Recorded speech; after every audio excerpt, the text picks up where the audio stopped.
Jaya Radha Madhava Kunja Bihari.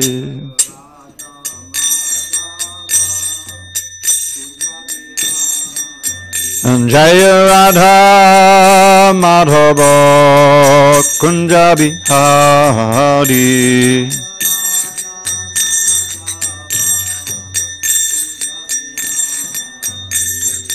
Gopi Jana Vallabha Girivaradhari.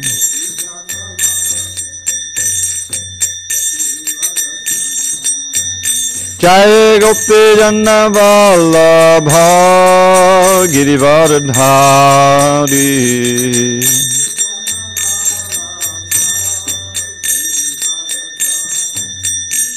Yashodanandana Vajajana Ranjana. Yashodanandana Vajajana Ranjana.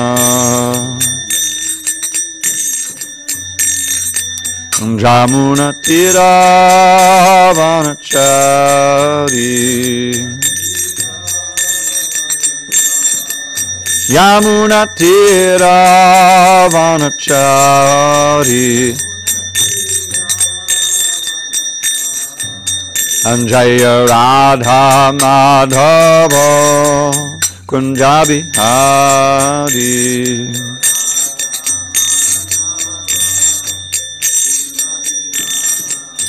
Anjaya Radha Madhava Kunja Bihari.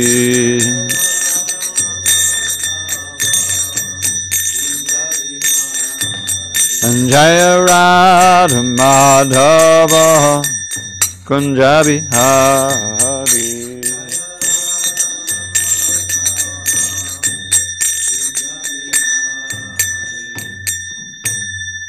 Jai Mr. Bad Paramahansa Parudikacharya Ashtotter the Shri Srimad Divine Grace Srila A.C. Bhakti Vedanta Swami Prabhupada Ki Jai.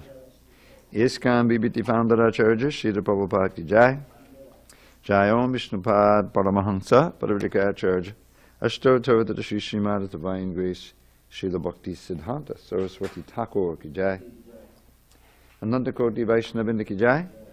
Namacharya Srila Haridas Thakur Ki Jai. Nectar of Devotion Ki Jai. Shri Upadeshamrita Ki Jai. Samaveda Bhaktivinoda Ki Jai. All glories to the assembled devotees. All glories to the assembled devotees. All glory to the assembled devotees. All glory to Shri Guru and Gauranga.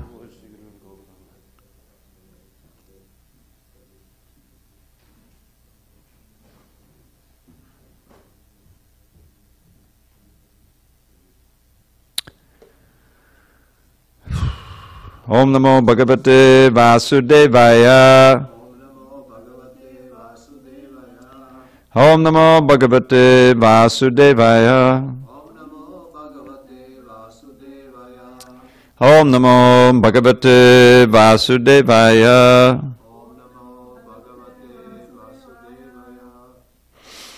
Okay.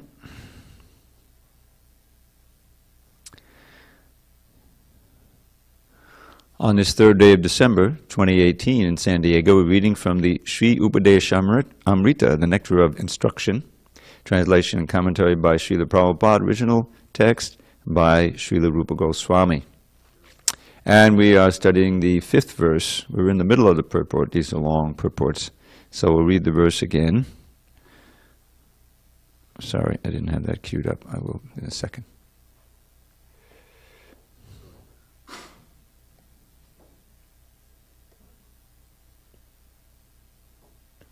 Okay, here we go. Krishneti yasya, wait a minute, hold on a minute.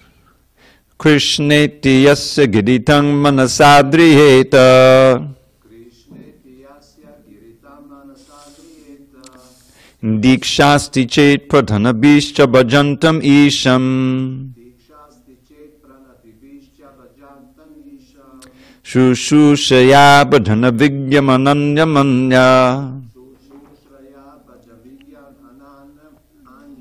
Nindadi shunya vidam ipsita sangha labdhya.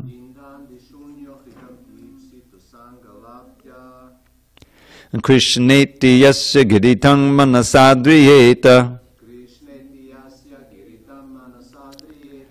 Dikshasti chet pradhanabhishcha bhajantam isham. Shushushaya bhajana vigyamananya manya.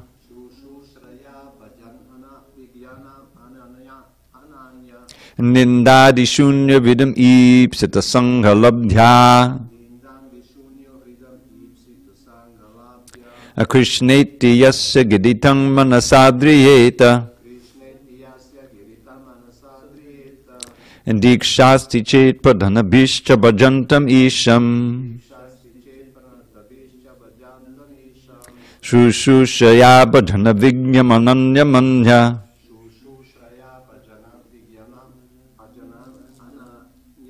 Nindadi shunya vidam ipsita sangha labdhya.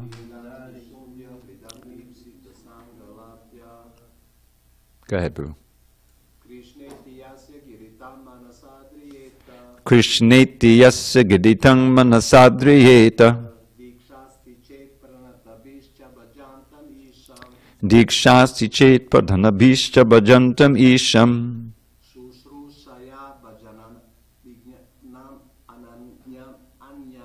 Shushushaya bhajana vigyamananya manya. Nindadi shunya vidam ipsita sangha labdhya.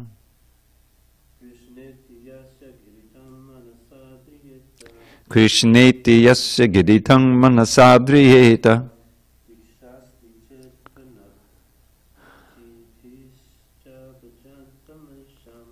Dikshasti chet pradhanabhishcha bhajantam isham.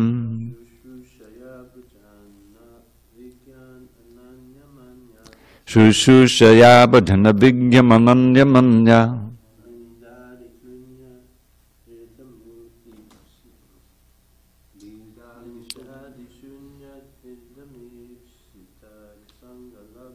Nindadi shunya vidam ipsita sangha labdhya.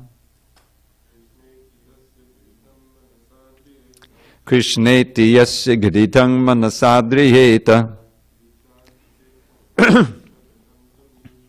Dikshasti chet pradhanabhishcha bhajantam isham. Shushushaya bhajana vigyamananya manya. Dadi shunya vidam ipsita sangha labdhya. Did we ever have a book for Prabhupada? Yeah, go upstairs and get one. Go ahead. No? Yes? Dikshnet yasya giditang manasadriyeta. Dikshati chet pradhanabhishcha bhajantam isham. Shushushaya bhajana vigyamananya manya.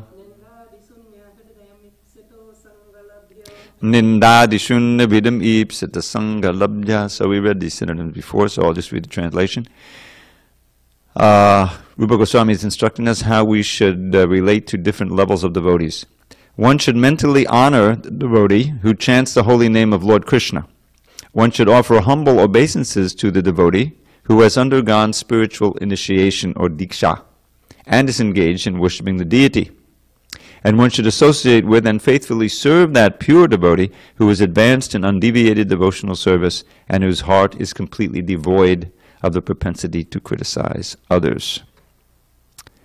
Okay, we're in the middle of this purport, and Srila Prabhupada is explaining different levels of devotees. When Srila Satyaraj Khan, a great devotee of Sri Chaitanya Mahaprabhu, asked the Lord how a Vaishnav could be recognized, the Lord replied, one second. Prabhu kahe janra mukhe shuni ek bar, Krishna nama se puja shreshta sabakar. If one hears a person say even once the word Krishna, that person should be accepted as the best man out of the common group. This is CC Madhya 15-106. Lord Chaitanya Mahaprabhu continued, Ateva Janva Mukhe Eka Krishna Nam Seta Vaishnava Kariha Tandra Saman. One who is interested in chanting the holy name of Krishna, or who by practice likes to chant Krishna's names, should be accepted as a Vaishnava and offered respects as such, at least within one's mind. So Eka Krishna Nam, even one holy name, and that's in the text, Krishna iti, Krishneti yasigaditam. That can also mean one utterance of Krishna. So that's, if you see someone like that, then we should offer obeisance, at least in the mind. One of our friends, a famous English musician, who could that be? Guess. George Harrison. Has become attracted to chanting the holy names of Krishna. And even in his records, he has several times mentioned the holy name of Krishna. At his home, he offers respect to pictures of Krishna and also to the preachers of Krishna consciousness. In all regards, he has a very high estimation for Krishna's name and Krishna's activities. Therefore, we offer respects to him without reservation, for we are actually seeing that this gentleman is advancing gradually in Krishna consciousness. Such a person should always be shown respect. The conclusion is that anyone who is trying to advance in Krishna consciousness by regularly chanting the holy name should always be respected by Vaishnavas. On the other hand, we have witnessed that some of our contemporaries, who are supposed to be great preachers, have gradually fallen into the material conception of life because they have failed to chant the holy name of the Lord. While giving instructions to Sanatana Goswami, Lord Chaitanya Mahaprabhu divided devotional service into three categories. Shastra Yukti Nahi Jane Dridha Shraddhavan Madhyama Adhikari Se Mahabhagyavan. A person whose conclusive knowledge of the Shastras is not very strong, but who has developed firm faith in chanting the Hare Krishna Mahamantra, and who is also undeterred in the execution of his prescribed devotional service, should be considered a Madhyama Adhikari. Such a person is very fortunate. Madhya 2067. A Madhyama Adhikari is a Shraddhavan, a staunchly faithful person, and he is actually a candidate for further advancement in devotional service. Therefore, in the Chaitanya Charitamrita Madhya 2264, it is said, Shraddhavan jana hoy bhakti adhikari uttama madhyama kanishta shraddha anusari. One becomes qualified as a devotee on the elementary platform, the intermediate platform, or the highest platform of devotional service, according to the development of his shraddha, or faith. Again, in Chaitanya Charitamrita Madhya 2262, it is said, Shraddha shabde vishwas kohe sudvida nishtroy Krishna bhakti koile sarva karma krita hoy. By rendering transcendental service to Krishna, one automatically, okay, let's read the latest translation. Shraddha is confident, firm faith that by rendering transcendental loving service to Krishna, one automatically performs all subsidiary activities. Such faith is favorable to the discharge of devotional service. Shraddha, faith in Krishna, is the beginning of Krishna consciousness. Faith means strong faith. The words of Bhagavad Gita are authoritative instructions for faithful men, and whatever Krishna says in the Bhagavad Gita is to be accepted as it is, without interpretation. This was the way Arjuna accepted the Bhagavad Gita. After hearing the Bhagavad Gita, Arjuna told Krishna, Sarvam etad ritam manye yanmang vadasi keshava. O Krishna, I totally accept as truth all that you have told me. This is the correct way of understanding the Bhagavad Gita, and this is called Shraddha. It is not that one accepts a portion of the Bhagavad Gita according to his own whimsical interpretations and then rejects another portion. This is not Shraddha. Shraddha means accepting the instructions of the Bhagavad Gita in their totality, especially the last instruction, Sarva dharmam parityaja mamekam sharanam vraja. Abandon all varieties of religion and just surrender unto me. Bhagavad Gita 1866. When one becomes completely faithful in regard to this instruction, one's strong faith becomes the basis for advancing in spiritual life. Om jnana timirandasya jnananjana shalakaya chakshu unmidatam mena tasmai shri gurave namaha. I was born in the darkness of ignorance. My spiritual master Srila Prabhupada opened my eyes with the torchlight of knowledge. I offer my humble obeisance unto him and all members of Sri Parampara. So, we're often enjoined, Lord Chaitanya was asked, what's the behavior of Vaishnav? By the same Satyaraj Khan, I believe. And his answer in one line, he gives, Asatsanga Tyagahe Vaishnava Achar. This is the answer. Then he defined who is which means one should give up bad association and associate with devotees. So the question is, who is that? What is a bad association? What is asatsanga?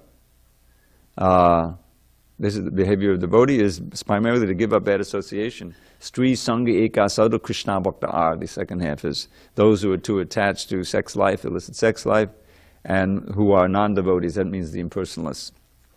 So then the question is, well, how do I recognize a devotee? You tell me who's not a devotee, but what's the characteristics of a devotee? And that's this answer here. Prabhu kahe yanva mukhe shune ek bar. If one hears a person say even once the word Krishna, that person should be accepted as the best man out of the common group. In other words, he's a Vaishnav. He may be on a lower level than other Vaishnavs, but he's just by that once chanting of Krishna's name, he's eradicated so much bad reactions from previous lives, and Krishna's in his heart. He hears him chant that one name. Conscious chanting of the holy name or unconscious? That's another thing. I mean, there has to be some kind of consciousness to do it, but it can be out of derision, it can be out of indifference, it can be calling something else, as Ajamil did, calling his son. But the power of that sound is so great that we should respect anyone who even does it. They're walking by the party, chanting party, and they chant, oh, there's the Hare Krishnas. Why don't you Hare Krishnas get a job, you know? Very nice. So, best men in a common group.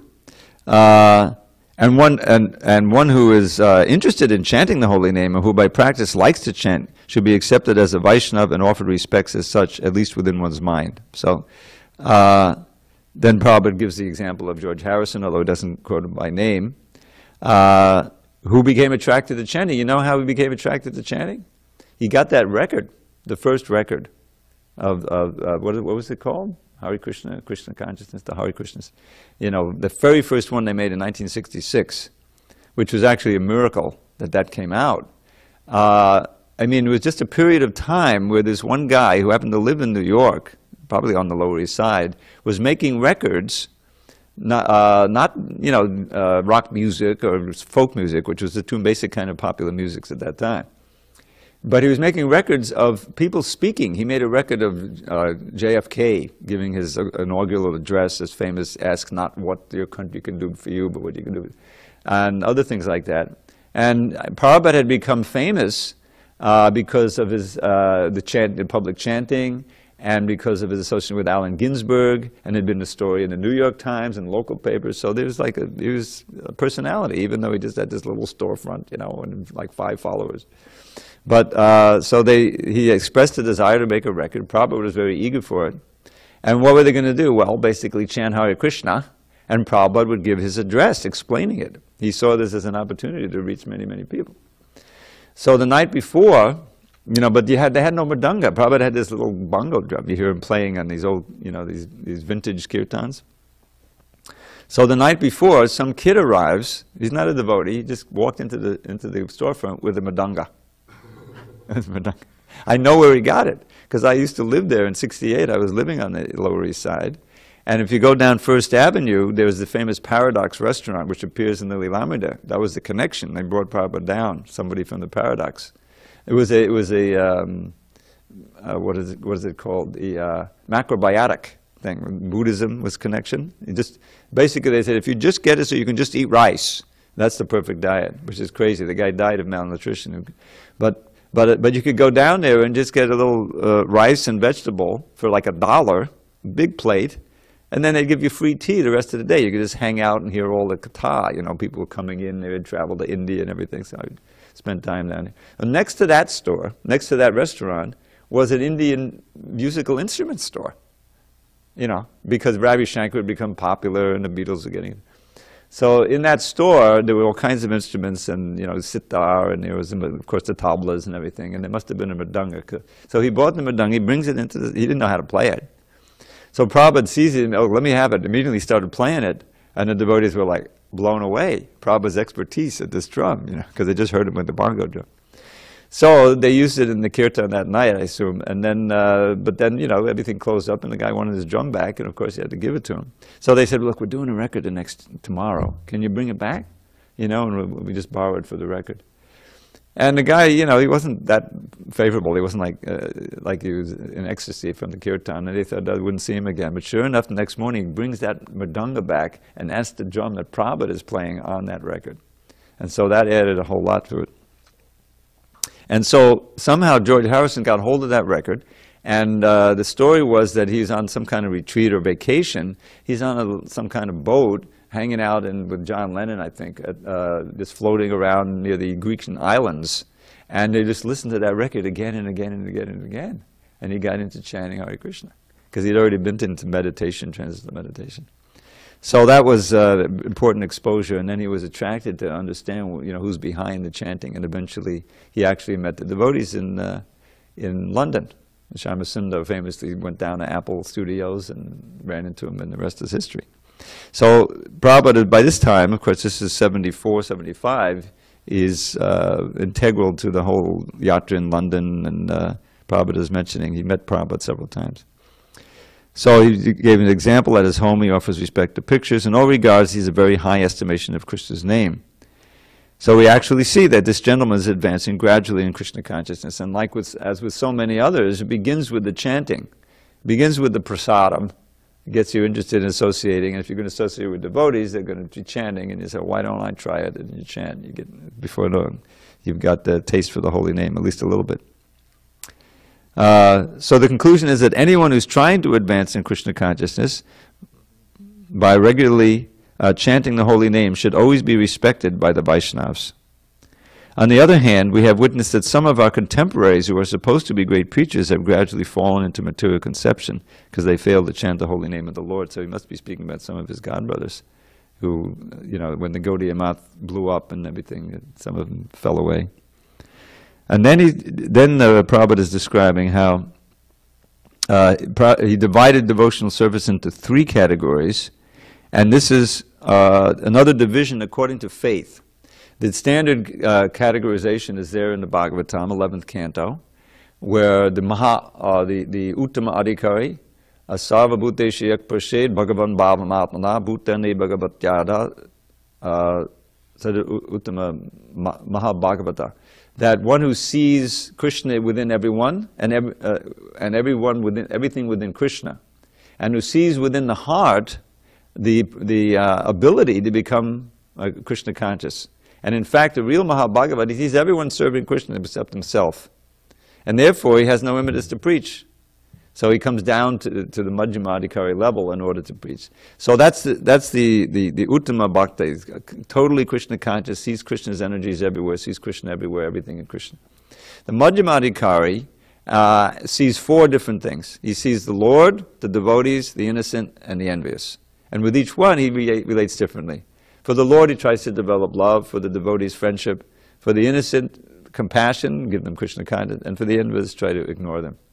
And the Kanishta Adhikari, the lowest level, he has no faith really in association with devotees. What to speak of non-devotees, not interested. He just has faith in worship of the deity. He has some faith, which is good. That's the first step.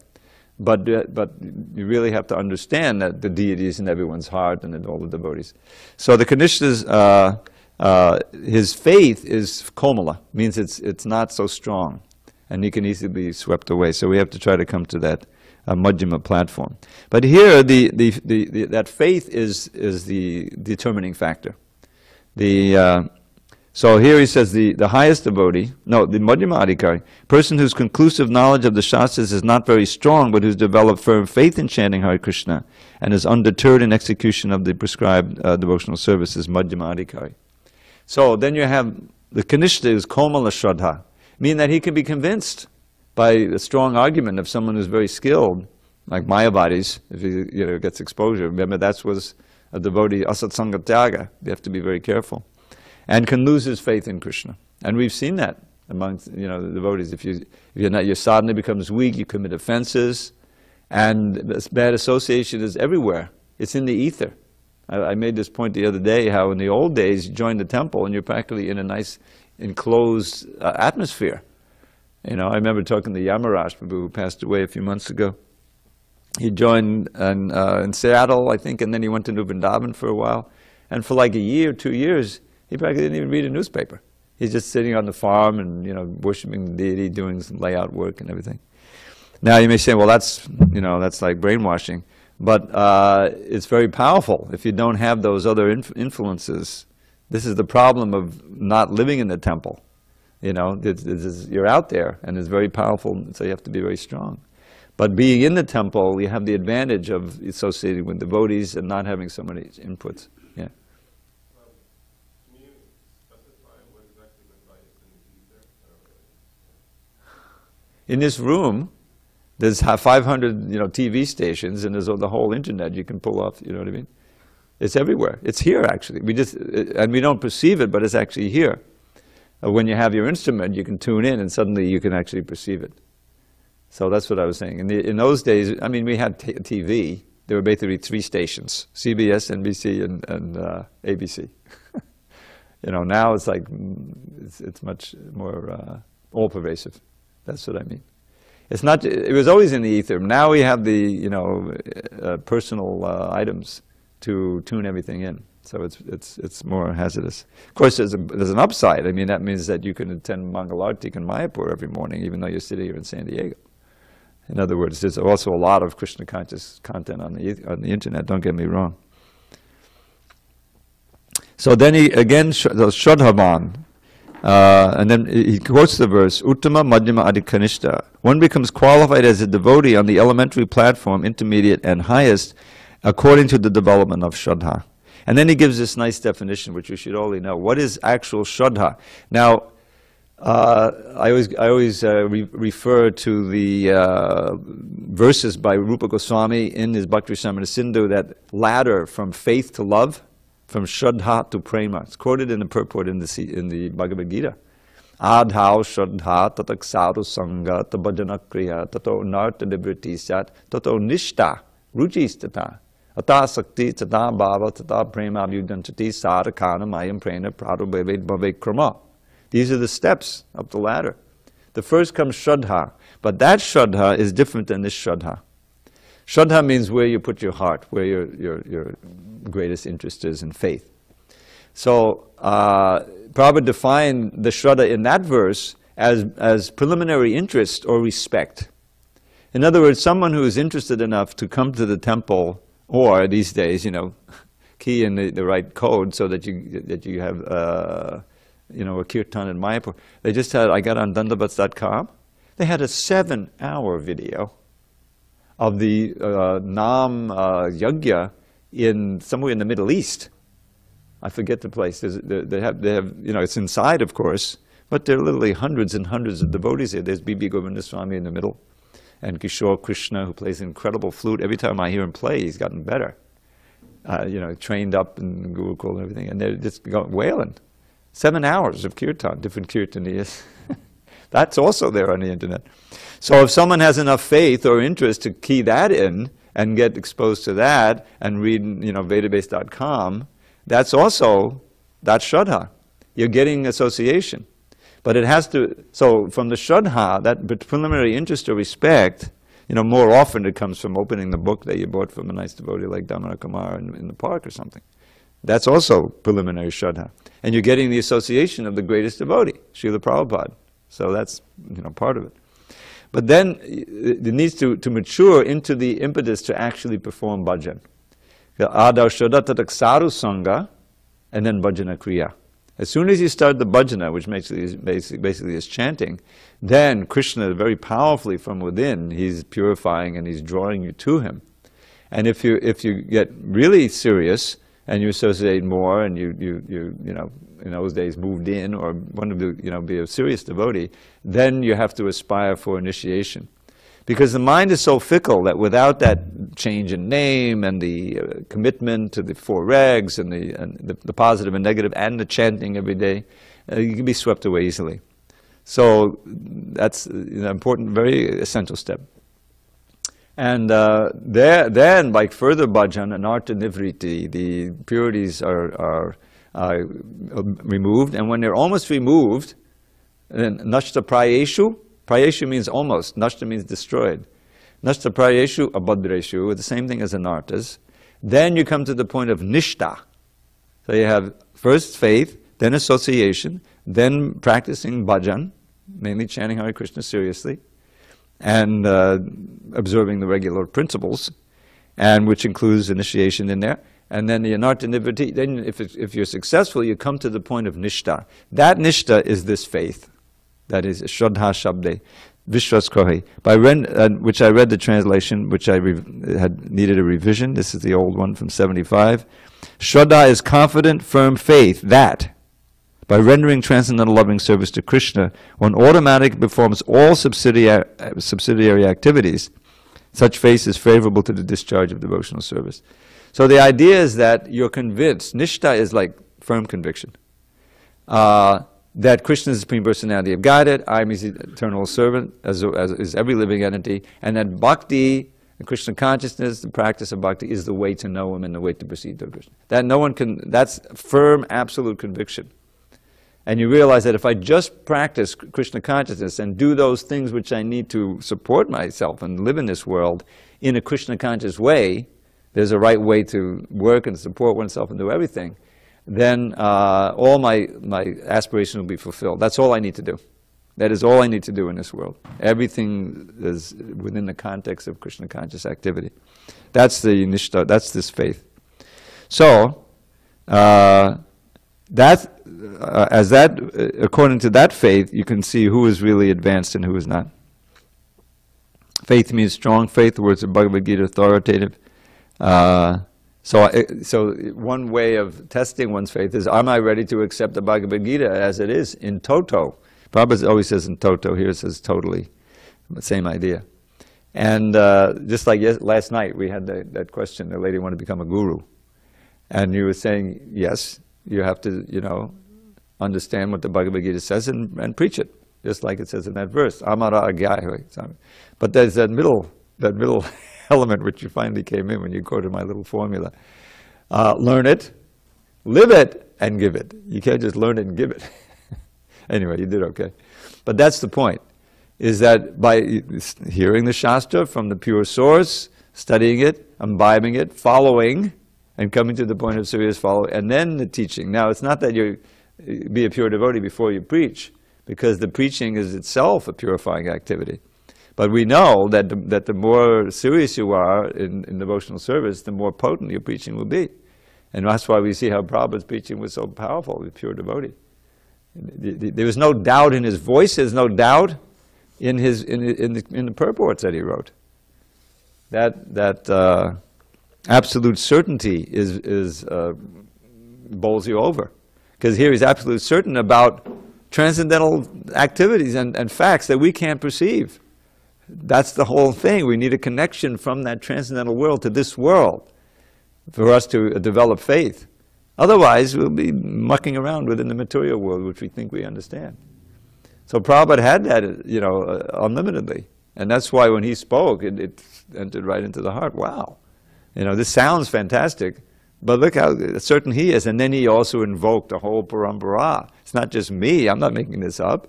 I'm just repeating what I heard from my guru and from the Shastra. And you realize you're in the company of all those great souls on the altar and a whole line going back to Krishna. So who am I to doubt it?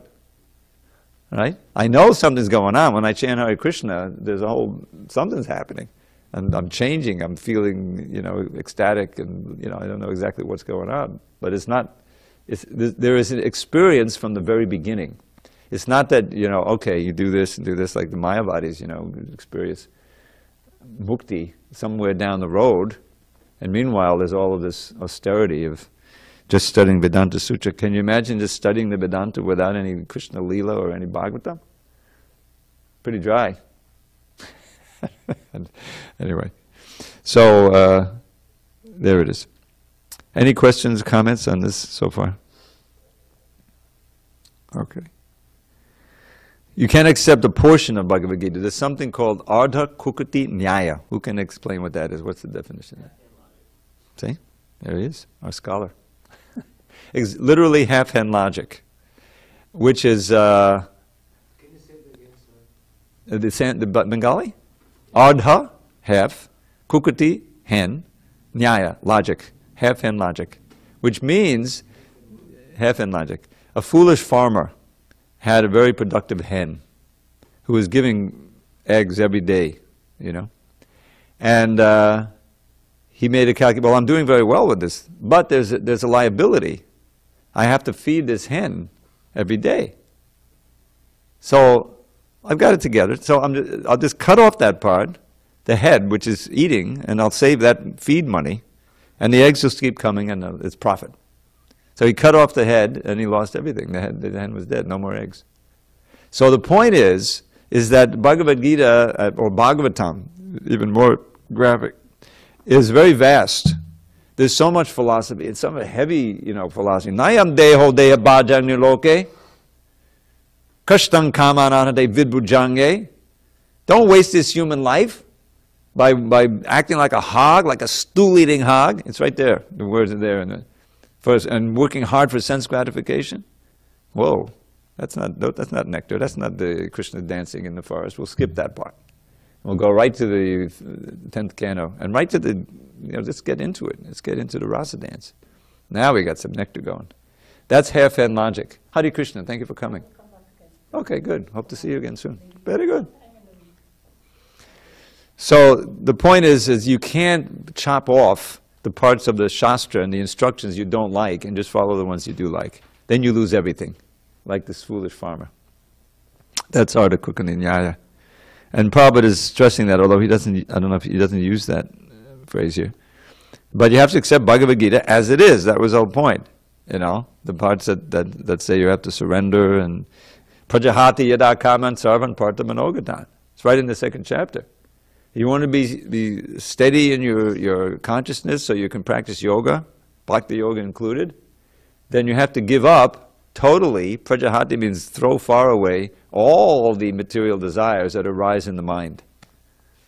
Well, that's pretty extreme,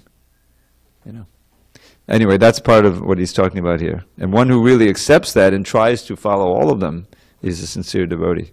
Sarvam etam mritamanya yingman vadasi keshava. Krishna, I totally accept as truth all that you have told me. Now it's interesting that Prabhupada said this was the way Arjuna accepted the Bhagavad Gita. After hearing the Bhagavad Gita, Arjuna told Krishna, Sarvam etam, I totally accept. But what did he say? This is in the 10th chapter. How's it about after hearing Bhagavad Gita? There's a very interesting thing in the 10th chapter. 10th chapter is where there's all of this, where Krishna describes how you can see him in this world. You can see him in the ocean. You read the Bhagavad Gita, it says, of bodies of water, I am the ocean. Right? So you go down to the ocean and someone who has read that and believes it and says, oh, this is Krishna, meaning this is a display of his glorious power. Right? So I see Krishna in the ocean. That's the whole idea. Now, Prabhupada says, after the Chatur Shloki Bhagavad Gita, the text 8 to 11, Aham sarvasya prabhavo matak sarvavartate iti madbhavajante mambuddha bhava samanvata. I am the source of everything, everything emanates from me. The wise who know this perfectly worship me with all their heart. How do they do so?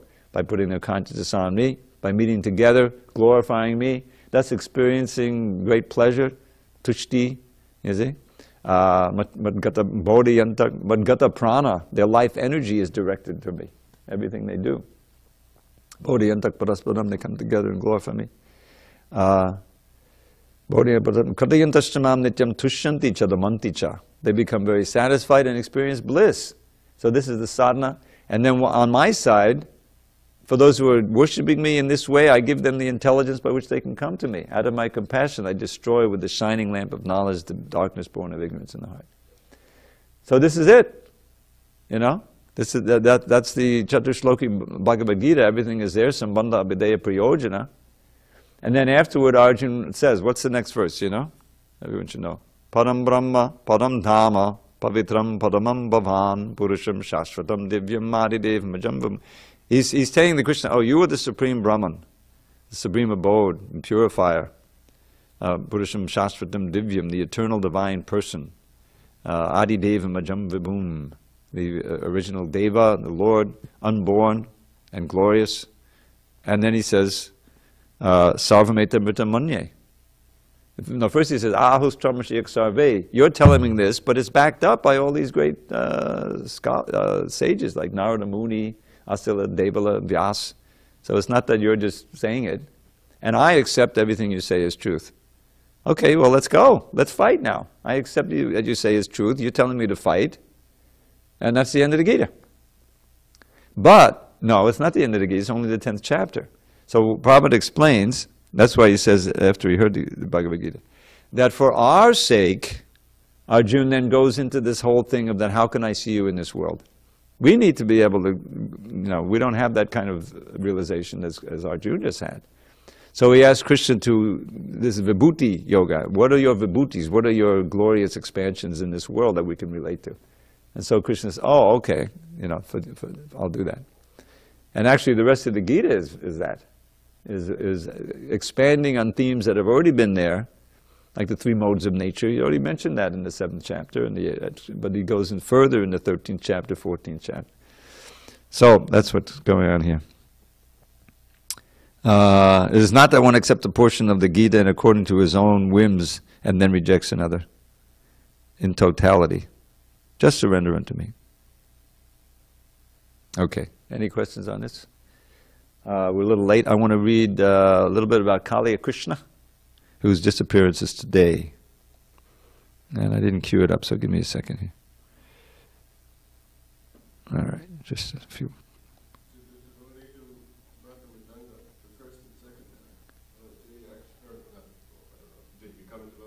I don't think so. I never heard of him.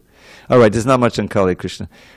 This is from the Chaitanya Bhagavat. One will surely attain Sri Chaitanya and Sri Nityananda simply by remembering Kaliya Krishna Das. We're remembering him. I'm going to read the next sentence. There's not much here. Completely devoted to Lord Nityananda, Kaliya Krishna Das knew nothing but the lotus feet of Nitai. He left his body while doing bhajan in Vrindavan. In Braj Leela, he is Lavanga, a coward boyfriend of Krishna Balaram. That's all I have. There must be more in Bhakti Ratnakara or something. Yes, Prabhu. Who is it? Yeah, there's a different personality. Okay, all glories to Srila Prabhupada. So we'll resume with the Bhagavatam tomorrow, Dharma Setu.